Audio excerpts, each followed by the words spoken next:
So today we are talking about relationships and setting boundaries. And I just want to start off by saying that anything that anyone else does has nothing to do with you. My name is Claudia Auger, and today we're going to be talking about relationships and setting boundaries so that you could protect your energy and show up in a way in a relationship that is healthy and conscious. In the 4 agreements, he talks about not taking anything personally. So even if someone says, "You are beautiful," don't take it personally, because that's coming from a place of them feeling good. So if someone says, "I hate you, I don't want to be with you anymore," that's coming from a place of them not feeling good within themselves. It has nothing to do with you ever. So set boundaries by understanding, I know you're projecting, that's okay.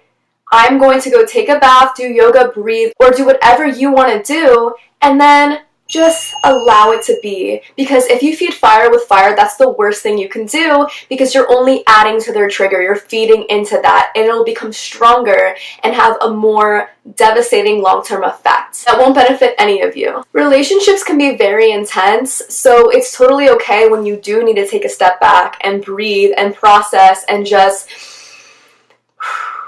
because relationships show up as a mirror. So whatever your partner, your lover, your friend, or your parent is doing that triggers you and you feel a reaction to that in terms of what they say or whatever they do just by being them, that comes from you. So what a blessing that you can reflect on that and know where you are still being triggered within yourself to show up and be like, okay, this is where I'm having a problem. For example, if I'm going to a concert with my boyfriend and he starts checking out a girl, because sometimes guys will do that, and I start to try to control him and say, "Hey, what are you doing? I saw you checking out Katrina. What do you think you'll be doing? I'm your woman." He's gonna be like, "What are you talking about? No, I wasn't." Because most of the time, it's all made up in our head. So whether it's a fear, insecurity, whatever it may be within us, we are projecting that outwards. So when a friend or a person is conscious that you are projecting, they can hold that boundary, kind of put up and set up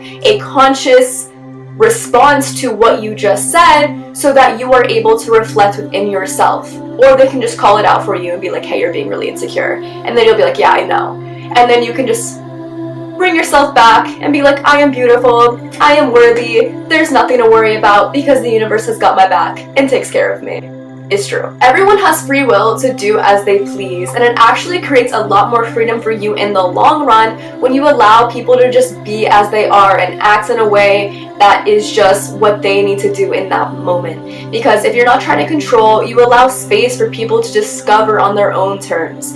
And of course, you want to set boundaries within your relationship or your friendship so that no one's getting hurt, but you still can allow conscious reflection to go on in that. You don't want to be like, "Hey, I don't want you to ever look at another girl again," to feed your insecurities, because then you're never going to get to the bottom of you feeling confident. And you do want to feel confident without someone else's actions getting in the way of that, without anyone else acting into accordance of your insecurities, so that you just feel safe. You don't want to rely on anyone to do anything for you to feel confident. Feel confident on your own, because you deserve it, and you're a goddess, and you're a king, whoever's watching. So whatever they're doing does not have to affect you.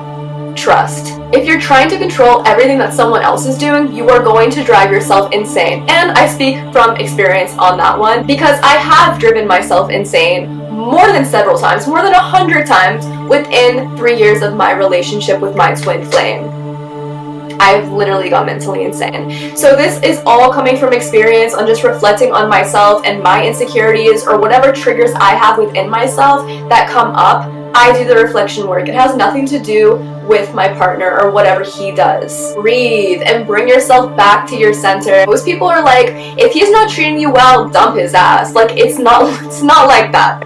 Like, we have to allow ourselves to reflect on what it is that is coming out from that other person. If you want to be in a conscious relationship or friendship, we have to understand that not everyone's perfect and not everyone's going to treat you the best. And that's okay, because everyone is on their own journey and everyone's doing the best that they can with what they have been dealt.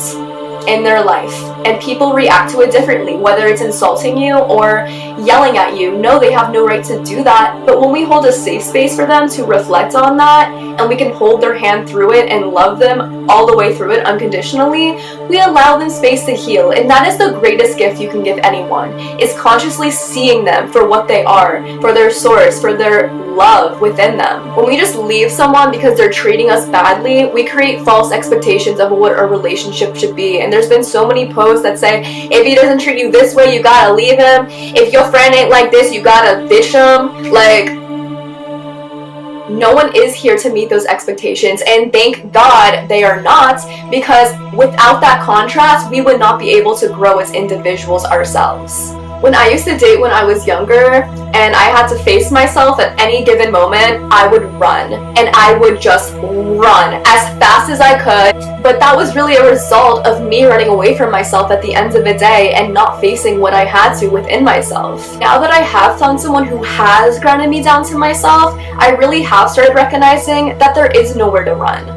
At the end of the day, we must face ourselves in everything that comes up. And if I were to leave this relationship, it most likely would just occur in the next one. Running away is not the answer to anything. It's just going to create that cycle to happen in your next relationship or your next friendship. Let's learn now so cycles don't repeat. We can just breathe and process everything, because I know it gets really intense. And congratulations to all of you out there doing this work, because you are not alone and we are all in this together. And yes, it does get intense, but it pays off in the long run, because we are actually creating the world that we want to by facing those insecurities that do come up, or any triggers that do come up, and dealing with that. When we were growing up, we started watching Disney movies and we got these false visions in our mind of what a man should be, and then we grow up and we're like, God damn it, like, men are not like that. It's actually a blessing, because now we can take responsibility for ourselves and how we show up. No one's gonna show up for the way that we exactly want them to, and thank God again, because without that contrast, we would not be able to grow. And that's why we have attracted someone to us who might be a little different, or might create those challenges for us, so that we can grow around them, we can grow through them, and become stronger as a result. So any triggers that do come up is an opportunity for us to be conscious and to take a better route, instead of yelling and screaming or throwing spoons around the kitchen, because then we can just understand everything's coming from within. It was passed down from us, from our parents, from things that they didn't deal with, and that's okay. It came from when we were bullied when we were younger, and all these past stories that we keep telling ourselves, but we don't have to tell those stories to ourselves anymore. And just remember, everything is for you, not to you. Everything is here for us, to deliver it to us, so that we can transcend it and move it through us to show up as the best version of ourselves. Everything is here to shape us, including these triggers and harder moments of life. At the end of the day, the best way to set boundaries for yourself is to talk to your friend, talk to your spouse, talk to your parents, and be like, hey, these are things that I deal with on a personal level. Just know that nothing has to do with you.